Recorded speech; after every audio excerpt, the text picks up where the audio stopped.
Welcome to the Deep Dive. We're your shortcut, really, to getting informed in a world that just feels like it's spinning faster and faster. It really does. There's so much news from, deep space to global politics. It's hard to cut through that noise sometimes. Exactly.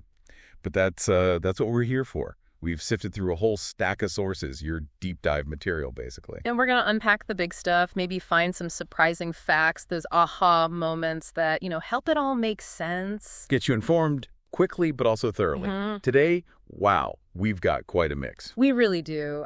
Fascinating science, cutting-edge tech, shifts in geopolitics, and those everyday stories that shape things, too. So let's get into it. Let's unpack all this. First stop, we're heading way beyond our atmosphere, science and space.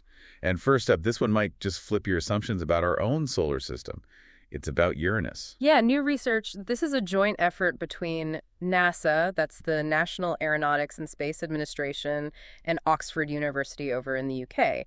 And it suggests Uranus is, well, warmer than we thought. Much warmer. Warmer? How so? Like, is it getting more sun? Actually, no, that's the surprising part. The data shows it emits more heat than it gets from the sun, which is really unlike Jupiter, Saturn, Neptune. They mostly just reflect or absorb solar energy. So it's making its own heat somehow. Seems like it. It's got some kind of internal heat source, and this challenges a lot of the long-held theories about how planets form, how they evolve. Scientists used advanced models, re-looked at decades of old data, actually. Huh.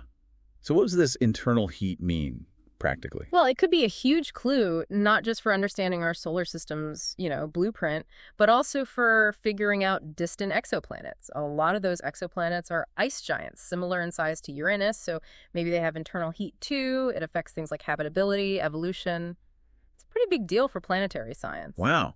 It's got its own little internal furnace going. That's kind of wild. Yeah. I wonder what else is out there. Definitely. And speaking of NASA doing surprising things, let's talk about supersonic flight, but the quiet kind.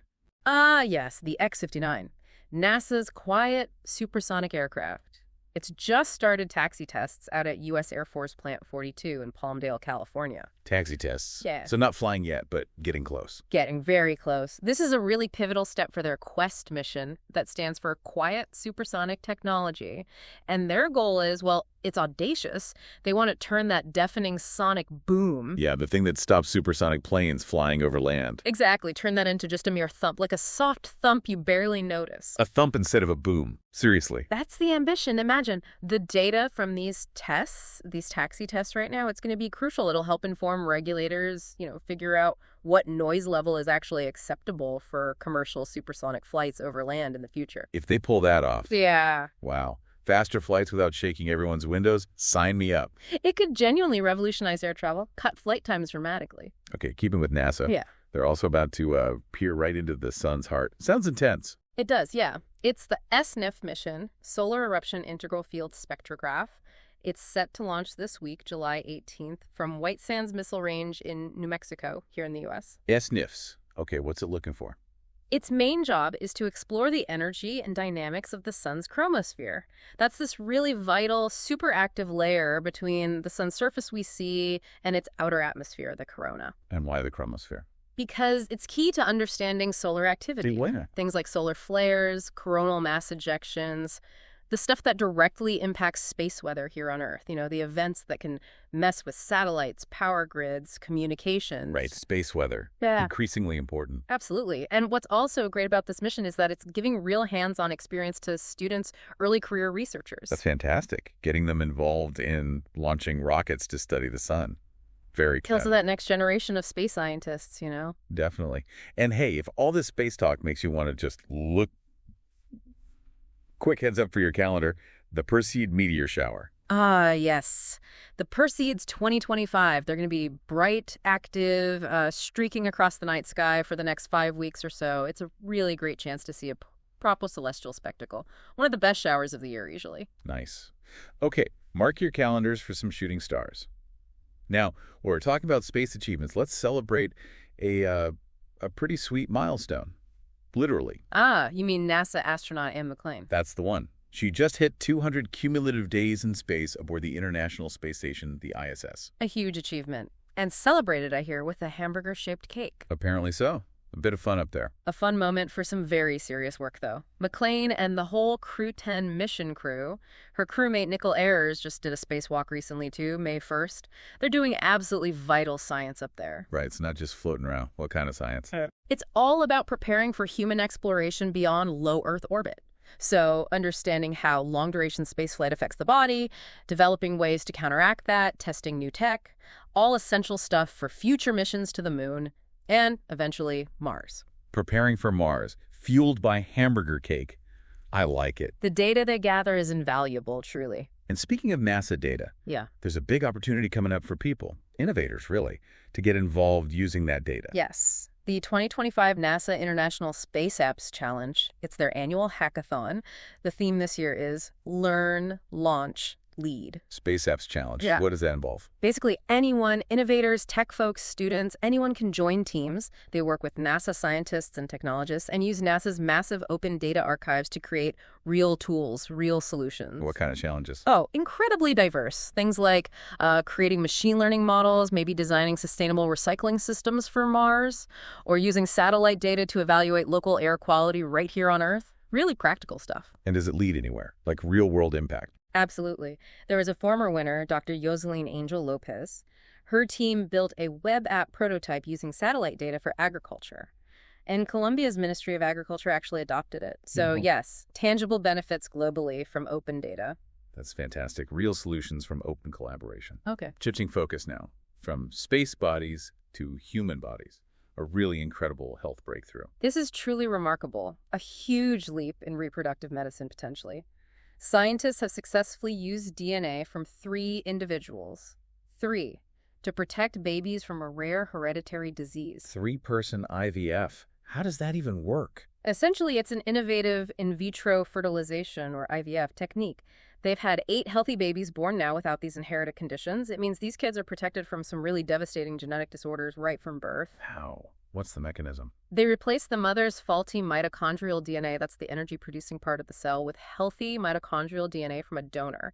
But they keep the main nuclear DNA from both parents, which holds most of the genetic information. Wow. So the child is still biologically the parents, but without the specific inherited disease. Exactly. It safeguards their health. It's obviously a profound medical step, but also raises important ethical discussions about its use and future implications for genetics. Absolutely incredible. Really makes you think about the future of medicine. Okay, from safeguarding newborns to unlocking secrets from ancient ice. Yeah, this is fascinating. Researchers, BBC News highlighted this. They found unique 1.5 million-year-old ice. 1.5 million years old. Where do you even find ice that old? Deep, deep down. They extracted it carefully, and now it's stored in special freezers, minus 23 Celsius, and the plan is to melt it. Very carefully, of course. Melt it. Why? Because trapped inside that ancient ice are tiny air bubbles, impurities. Basically, snapshots of the atmosphere from 1.5 million years ago. By analyzing its composition, they can reconstruct ancient atmospheric conditions, temperatures, greenhouse gas levels. So it's like a time capsule for Earth's climate. Precisely. The insights could potentially revolutionize our understanding of past climate cycles, give us critical data for future climate models, help predict changes more accurately. Melting ancient ice to understand the future. Sounds like sci-fi, but it's real. It really is. But not all climate news involves the deep past. Some is about very current, very urgent struggles, especially in our oceans. Yes, a new study paints a pretty sobering picture for reef-building corals. It focused on staghorn coral Acropora cervicornis, a really crucial species. Staghorn. I know they've been hit hard. What did the study find? It looked at how they cope with multiple stressors, things like high nutrient levels from pollution and disease. What's worrying is that while some specific genetic types, some genotypes, showed resilience to one stressor, like they could handle high nutrients okay, or disease okay. But not both. Exactly. When those stressors were combined, their resilience dropped significantly. It really underscores the delicate balance of reef ecosystems. It's not just one thing, like warming or pollution. It's the cumulative, synergistic effect of all these pressures together that can overwhelm even seemingly resilient corals. Right. It's the pile-on effect that's so devastating. A stark reminder. Very stark. We need comprehensive strategies to protect them. Okay, let's transition now. From the vastness of space and the fragility of nature to something shaping our daily lives perhaps even more directly. technology, and the economy. And of course, artificial intelligence, AI, continues to just dominate the headlines. Let's start with OpenAI. Right. OpenAI, one of the big players, they've launched a new general-purpose agent within ChatGPT, their conversational AI. General-purpose agent, what does that mean compared to before? It's a significant step up, really. Promises a more versatile, more intuitive experience. So the AI can supposedly handle a wider range of tasks, understand more complex or nuanced requests. They're constantly innovating in natural language processing, so expect more sophisticated interactions, better responsiveness. It's less like just answering questions, more like an actual assistant. That seems to be the direction. These general-purpose agents are evolving fast, aiming to be adaptable, proactive, moving beyond simple Q&A to more complex problem-solving. It suggests AI integrating much more seamlessly into our digital lives soon. Interesting. And speaking of big players, Meta, Facebook's parent company, they're clearly going all in on AI too, right? Absolutely. They just strategically appointed a generative AI vice president specifically to run Threads, their social media platform. Putting a VP of generative AI in charge of Threads, that's a statement. It really is. It shows Meta's heavy emphasis on using advanced AI to, boost user experience, drive engagement on Threads. The idea is generative AI can create more dynamic, personalized content, maybe make interactions more intuitive, even help users create content. So using AI to make the platform stickier, more engaging. Exactly. It's part of their wider vision of integrating AI across all their services. Shows where big tech is placing its bets. It's not just what they're doing, but who they're putting in charge. Tells you a lot. Okay, meanwhile, across the pond, the UK seems to be really stepping up its game in the AI race. They are indeed. The UK's most powerful supercomputer, it's called Isambard AI, just came fully online. And this coincides with the government unveiling new national AI plans. It's a clear strategic push to be a leader in AI research and development. Isambard AI, what does that kind of power enable?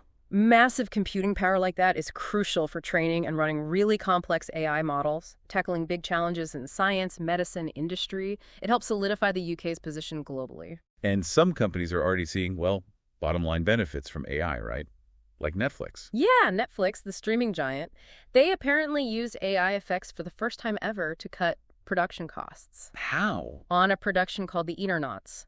They used AI to complete a complex visual sequence much faster and more cost-effectively than traditional methods. So using AI for visual effects.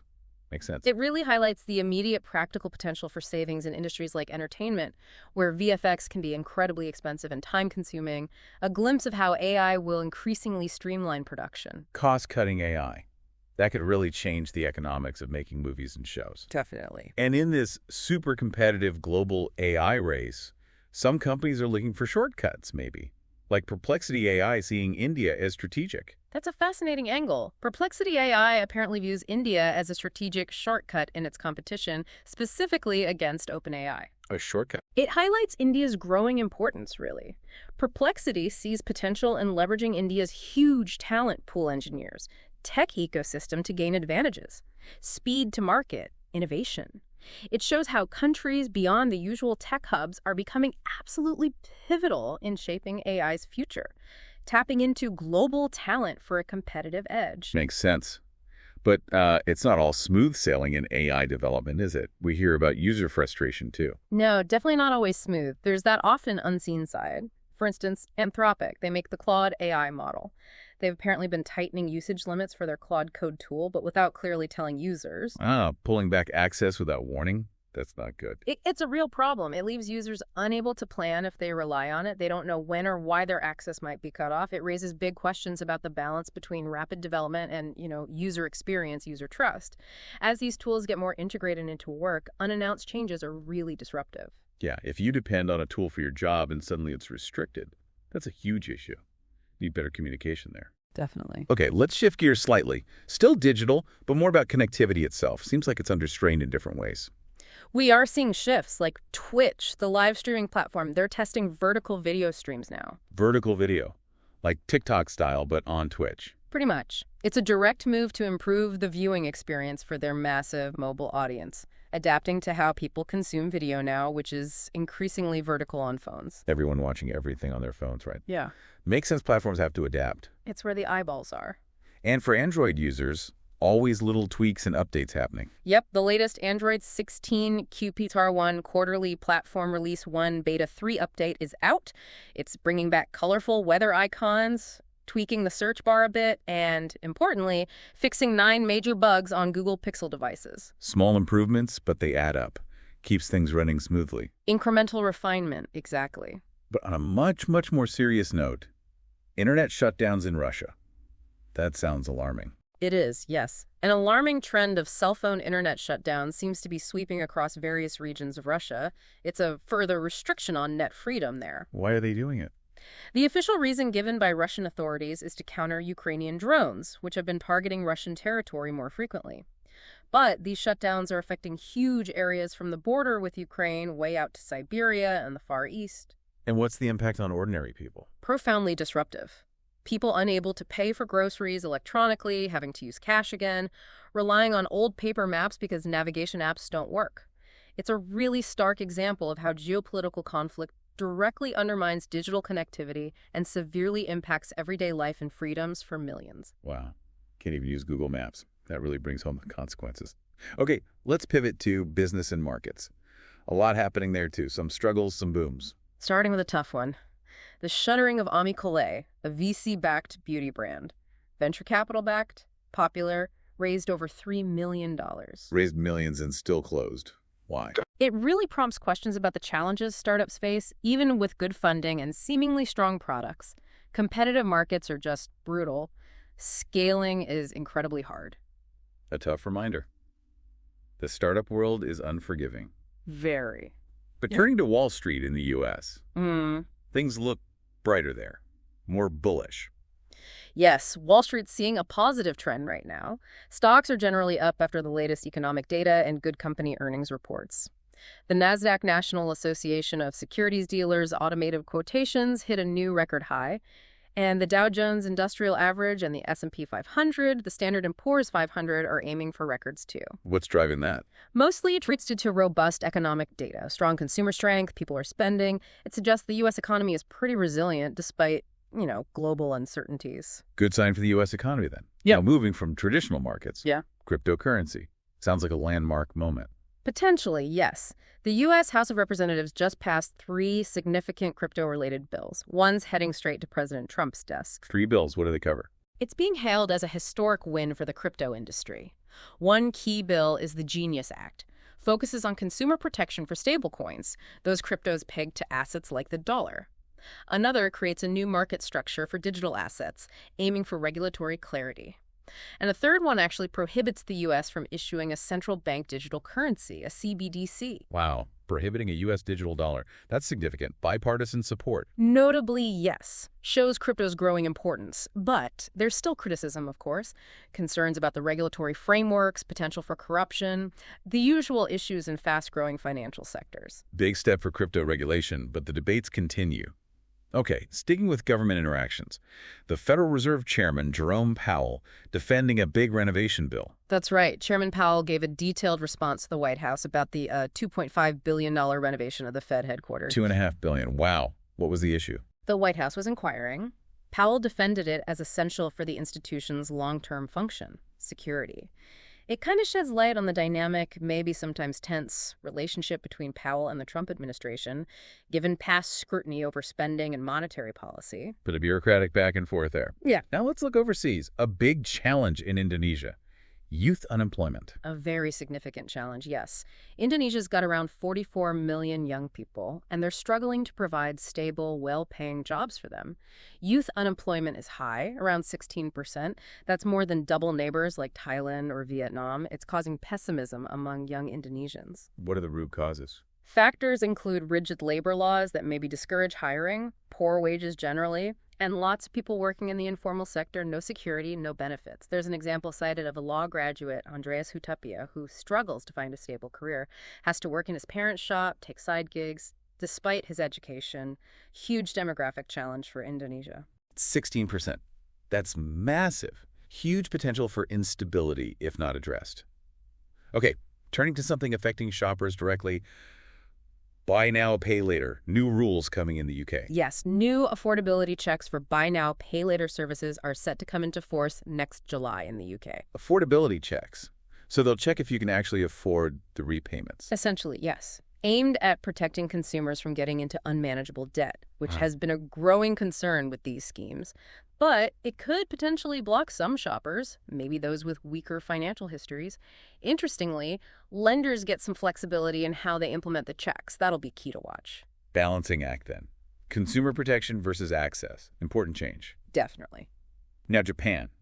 Markets are nervous about an election. A triple whammy. That's the term analysts are using, yes.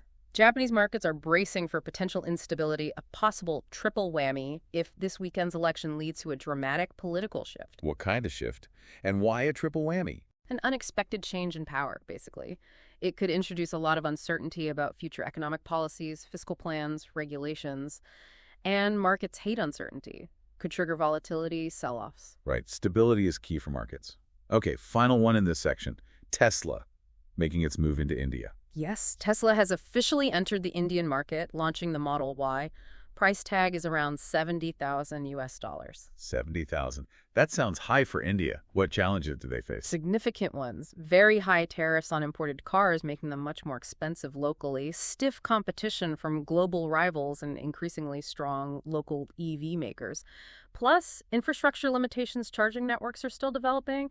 And yeah, those import duties make it expensive relative to average incomes. It's a tough but potentially huge long-term market for them. High stakes indeed. Okay, let's broaden our view again to the global stage, geopolitics and international relations. Things are definitely in flux. We have to start with Ukraine. So much happening. Power dynamics, internal pressures, the battlefield. Let's start with President Zelensky. Concerns about authoritarianism. There are growing concerns, yes, reported by various international bodies and media. They cite crackdowns on dissent, raids, sanctions against political rivals, and the use of extraordinary powers granted under martial law. His decision to extend martial law again, suspend elections, not step down when his term technically expired in 2024. That's fueled these concerns. It has. It's led to speculation from critics, including official statements from Moscow about, erosion of democracy, questions about the legitimacy of his leadership. It highlights the internal pressures and tightening grip some see happening in Kyiv amidst the war. And related to that, a big government reshuffle just happened. Yes, the Ukrainian parliament approved Yulia Sviridenko as the new prime minister. She's only the second woman to hold that post in Ukraine's history. Who is she? What's her focus? She was first deputy PM and economy minister. Her focus is expected to be heavily on economic development. Brokering a new minerals deal with the U.S. is mentioned as vital for post-war recovery. The outgoing PM, Denis Shmyhal, moves to become defense chief. Some analysts see Sviridenko's appointment as consolidating power within Zelensky's administration, though others think her influence might stick mainly to the economic sphere. Interesting shift at the top. Now, complicating things further, Hungary pushing for EU sanctions against Ukrainian officials. Yes, a very controversial move by Hungary. It follows the death of a Hungarian citizen, allegedly at the hands of Ukrainian draft officers. This is really escalating tensions between Hungary and Ukraine, which were already strained over issues like forced mobilization, spying accusations, and alleged discrimination against the Hungarian minority in Ukraine. So this is pouring fuel on an existing fire. Pretty much. Hungary's foreign minister has been very critical of EU support for Kyiv, accusing Ukraine of systematic attacks on the Hungarian community there. It shows how the conflict creates fissures within Europe, too. Definitely complex ripple effects. And on the front lines themselves, it's still a brutal war of attrition. Absolutely. Reports suggest Ukrainian forces face critical shortages, manpower, ammunition. It forces tough choices. Russia's strategy seems to be wearing down defenses with relentless bombardment, using small, flexible assault groups to chip away at positions. And Ukraine's response? Heavily relying on drone warfare, which is becoming huge, and entrenched defenses to counter Russia's advantages in air power and artillery. Reports also mention desertion being an issue for Ukraine due to the intensity and just how transformative drones are for both sides now. Which brings us to Kyiv's mayor, Vitaly Klitschko. He had some strong words. Very blunt, yes. Mayor Klitschko has consistently said he believes Putin only understands force. It underlines that deeply adversarial relationship. Suggests Ukrainian leadership feels a hardline stance is absolutely necessary for their sovereignty against ongoing aggression, a signal of resolve. And the debate over U.S. aid continues, with former President Trump's influence looming large. It does. U.S. Vice President J.D. Vance has backed Trump's idea to have European allies fund most of the weapons for Kyiv, shifting the burden from U.S. taxpayers. Separately, Trump announced this 50-day window for progress on a peace deal, warning of tariffs on trading partners if it doesn't happen. A 50-day window, that's specific. Very. And adding another layer, Hungarian PM Viktor Orban, a Trump ally, called for an in-person meeting between Putin and Trump to end the conflict. Direct talks at the top level shows the divisions and different diplomatic approaches being floated. Lots of moving parts, different strategies. And back on the ground, drones are really changing how the war is fought, right? Some wild stories coming out. Almost unbelievable anecdotes, like a Russian soldier reportedly catching a Ukrainian FPV drone mid-air with his bare hands to save his comrades, then smashing it. Sheer desperation. And another video showed a Russian K-52 attack helicopter shooting down a Ukrainian kamikaze drone. Shows they're adapting conventional assets against these cheap but effective new threats. Wow, catching a drone by hand. Incredible. And then there's Ukraine's new drone scheme. It's controversial. Troops can trade videos of confirmed kills for prizes. Prizes for kills. That raises some serious ethical questions about, like, gamifying war, doesn't it? Huge debate around that, yes. Definitely unsettling. A very different kind of warfare emerging. Okay, let's shift focus now to the devastating conflict in Israel and Gaza. A deeply tragic incident recently. An Israeli strike hit the Holy Family Catholic Church in Gaza. 3 people were killed. A church. What is Israel's response? They expressed deep regret, attributed it to stray ammunition during operations nearby. Pope Francis renewed his call for an immediate ceasefire, highlighting the terrible impact on innocent civilians seeking refuge, especially in places of worship. Just underscores the immense human cost there. Heartbreaking. Okay, turning to U.S. domestic politics now. A lot of turbulence, calls for transparency, starting with the Jeffrey Epstein files. Yes, former President Trump strongly denied writing a lewd letter to Epstein. He called the Wall Street Journal's claim a hoax, threatened legal action. The alleged letter, supposedly with a crude drawing and Trump's signature, was part of an album Ghislaine Maxwell had. And now Trump wants more Epstein files released. Yes. Following pressure from both supporters and opponents, he ordered officials to produce more unreleased material, promising transparency. It's brought the whole Epstein case back into the spotlight. Lots of demands for full disclosure. And still, on former President Trump, the White House addressed some public questions about his health. They did. They confirmed a diagnosis of chronic venous insufficiency. This was to explain observations of swollen ankles, bruised hands. They attributed the bruising to frequent handshaking while taking aspirin, which thins the blood. They called the condition benign to ease concerns. Good to get some clarity there. Another slightly unexpected Trump story involves Coca-Cola. Right. Former President Trump publicly pressured Coca-Cola to switch from high-fructose corn syrup to cane sugar in their drinks. Why? What's the angle? He's framing it as part of his Make America Healthy Again initiative. His health secretary, Robert F. Kennedy Jr., supports cutting processed ingredients. But farmers groups, especially corn growers, are pushing back hard. They argue it could cause major economic problems, job losses, if demand for corn syrup drops. What does the science say? The FDA? The Food and Drug Administration, the FDA, says there's no proven difference in safety or health impact between the two sweeteners, so it's largely an economic and political debate right now. Health, economy, politics, all in a soda bottle. Interesting. And sticking with presidential actions, Trump got a win on some budget cuts. Yes, the U.S. House passed his $9 billion DOGE cuts package. It includes clawing back foreign aid and notably cutting funds for National Public Radio, NPR, and Public Broadcasting Service, PBS stations. Cutting funds for NPR and PBS. What's the expected impact? Station leaders are really concerned. They're calling the cuts potentially devastating for rural areas, which often rely heavily on public broadcasting for news, education, emergency info, especially where commercial options are limited. Big potential impact on information access in those areas then. Yeah. And another move raising concerns. A politically charged firing at the Justice Department. Maureen Comey, daughter of former FBI Director James Comey, was fired by former President Trump from her job as a federal prosecutor. Fired by Trump. What was her reaction? She condemned it strongly, publicly calling fear a tool of a tyrant. The incident has really fueled broader concerns about political influence, potentially compromising the independence of prosecutors and the justice system itself. Questions about protecting public servants from political retaliation. Tool of a tyrant. Strong words. Okay, and a state-level skirmish with national implications. California versus Texas on redistricting. Yes, California Governor Gavin Newsom is threatening to redraw California's House maps. It's a direct protest against Texas's new redistricting plan. Why the protest? Because former President Trump urged Texas Republicans to implement their plan, which is designed to help the GOP keep its House majority in Congress. Newsom's threat is retaliatory. If he redraws California's maps, it could shake up the balance of power in the U.S. House in future elections. State-level map drawing becoming a national political fight. Political chess with big consequences. Yep. Okay, let's cross the Atlantic to the UK. Some political developments there, too. Labour MP Diane Abbott suspended. Yes, Diane Abbott, a veteran Labour member of Parliament, has been provisionally suspended by the party. It's pending an investigation into comments she made about racism. Mrs. Abbott herself has said publicly she feels the obvious Labour leadership wants me out. This suggests some real internal turmoil, power struggles, perhaps, within the Labour Party. Strong claim from a prominent figure suggests deep divisions. And Labour is also talking about lowering the voting age. They are proposing giving 16 and 17-year-olds the vote in the next general election, for the first time. 16 and 17. How might that change things? It could be a potential game changer. Polling and past trends suggest younger people are more likely to vote for left-wing parties.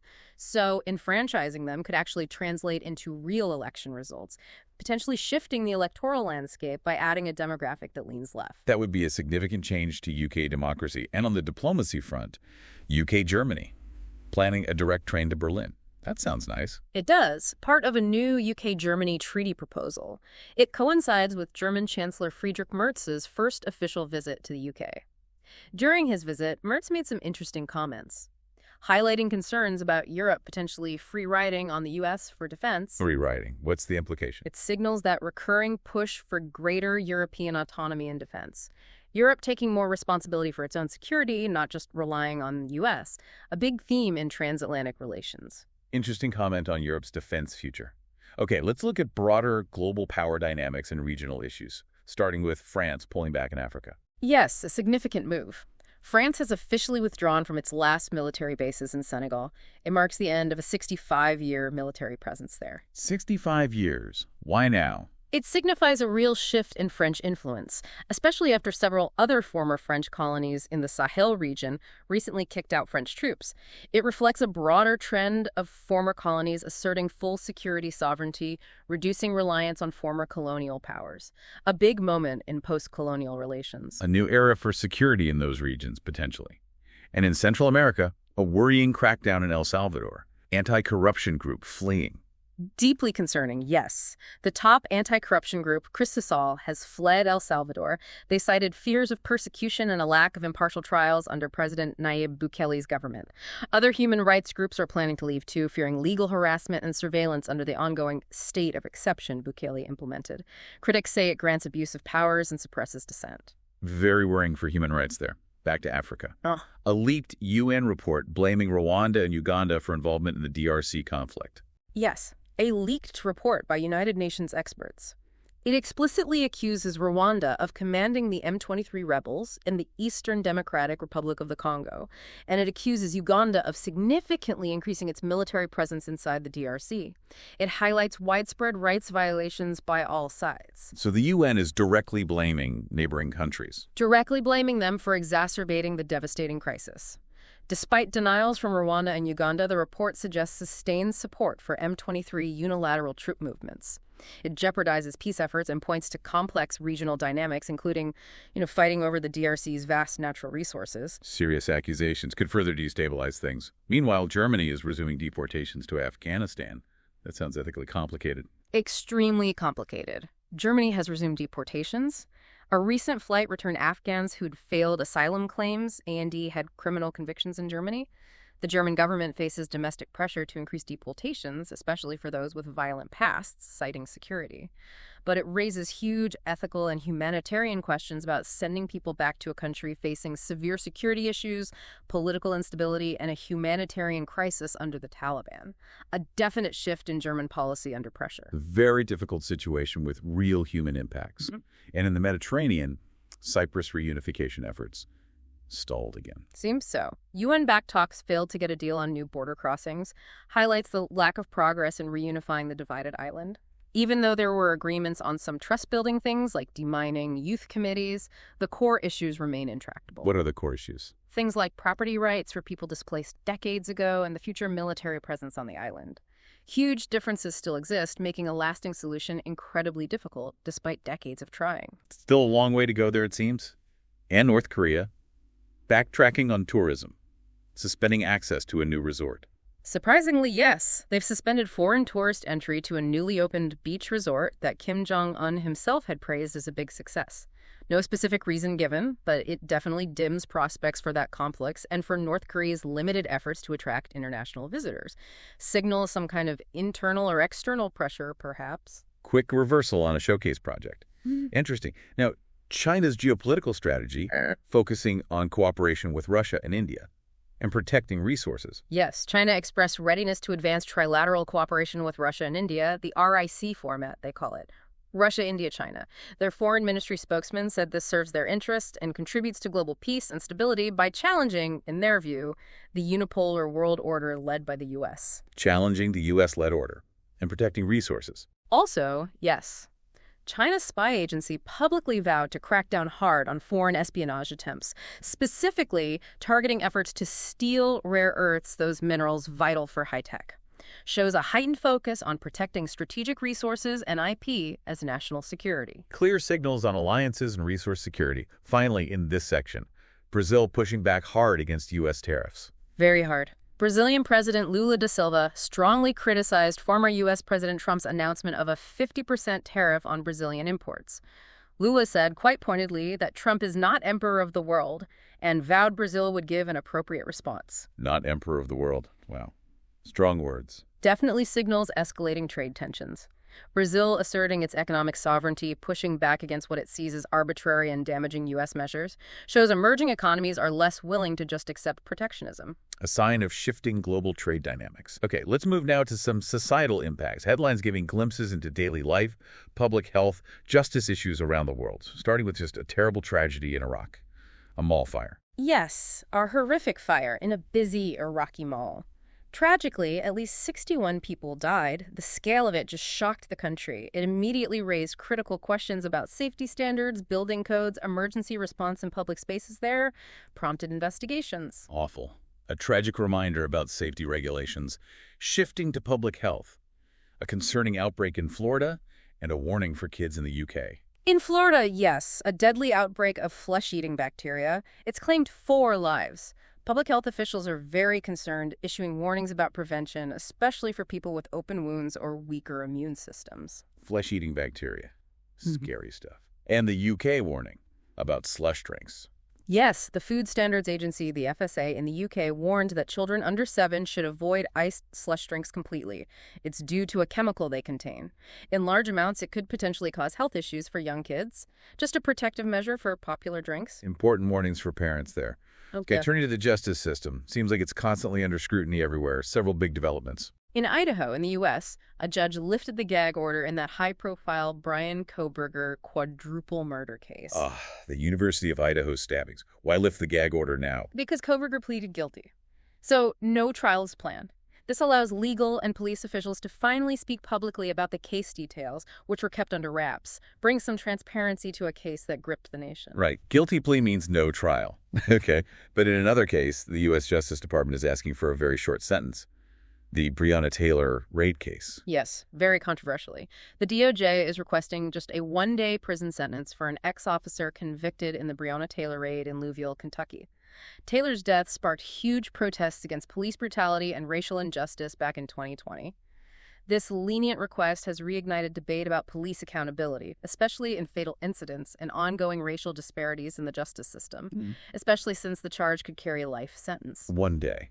That will definitely fuel debate. And another controversial outcome in Philadelphia, officer convicted of manslaughter gets immediate parole. Mark Dial, a former Philly officer, convicted of voluntary manslaughter for shooting Eddie Irizarry during a traffic stop, granted immediate parole.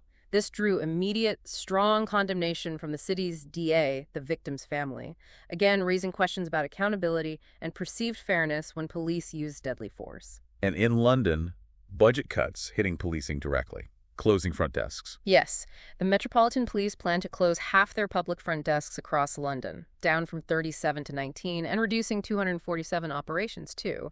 It's purely due to budget cuts. Raises serious concerns about public access to police, reporting crime, community relations. Big impact on public access.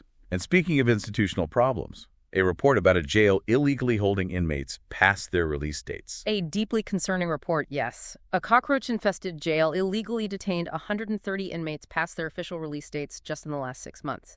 It highlights appalling conditions, but also critical failures in basic administrative processes, points to a broader crisis in oversight and, frankly, human dignity within correctional facilities. Cockroaches and illegal detention.